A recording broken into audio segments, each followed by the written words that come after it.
বলছে আম্মু বাবা আমারে কলেজে ভর্তি করে দেবা, আমি একটা আর্মির অফিসার হব, কিন্তু সেইটা স্বৈরাচার শেখ হাসিনা হতে দিল না। কেন দিল না? কিসের জন্য দিল না? আমাদের সন্তানরা কি অপরাধী করছে? কোন খুন করছে না কোন ডাকাতি করছে? কেন আমাদের সন্তানগো আশা পূরণ করতে দিল না? স্বৈরাচার শেখ হাসিনা ও বাংলার মাটিতে আরো থাকতো, কিন্তু কোটা আন্দোলন সারিয়াগত ছাত্রগো ও কেন দিল না?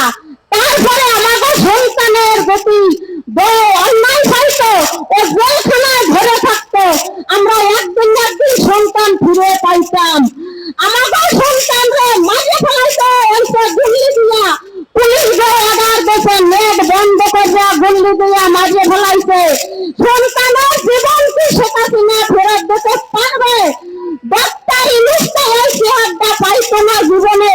আমাদের সন্তানের রক্তের বিনিময়ে এই চেহার পাইছে, তবে আমাদের সাথে যেন বেইমানতি এরা না করে চেহার পাইয়া আমাদের সব পরিবারের দিক যেন গুরুত্ব বেশি করে দেয়, আমার এইটাই জনগণের কাছে আবেদন। আর এই যে বিএনপিরা ভোট ভোট করিয়া তারা যেন এত মিছিল করতেছে, আমাদের শহীদের রক্তের বিচার না হওয়া পর্যন্ত কোন ভোট হবে না। আমাদের এখনো শহীদের 1 বছর বয়স হয়ে গেছে, আমরা কোন বিচার পাই নাই। কেন পাই নাই? কিসের জন্য পাই নাই? আমার 3টা মেয়ের পর একটা ছেলে শেখ মাহবুবুর রহমান ও আল্লাহ আব্বাসুদ্দিনে পড়াশোনা করতো। আমার 3টা মেয়ে আমি বিয়ে দিয়ে দিয়েছি, ও তো ছিল আমার সঙ্গের সাথী। ও তো কোচিং যাইয়ে বলতো আম্মু খিদে লাগবে কয়টা ভাত দেন, স্কুল বয়সে বলতো আম্মু খিদে লাগবে ভাত দেন। আমার বাবা যেদিন কাজ মিরপুর বসে নামাজ পড়িয়া যখন নামছে তখন মিরপুর বসে মিছিল আইছে, আমার বাবা বললেছে যে আম্মু আজকে তো মিছিল নাই, শুক্রবার আমি নামাজ পড়ে আসতেছি বললে আমার মা বুঝ মিরপুর বসে গেছে।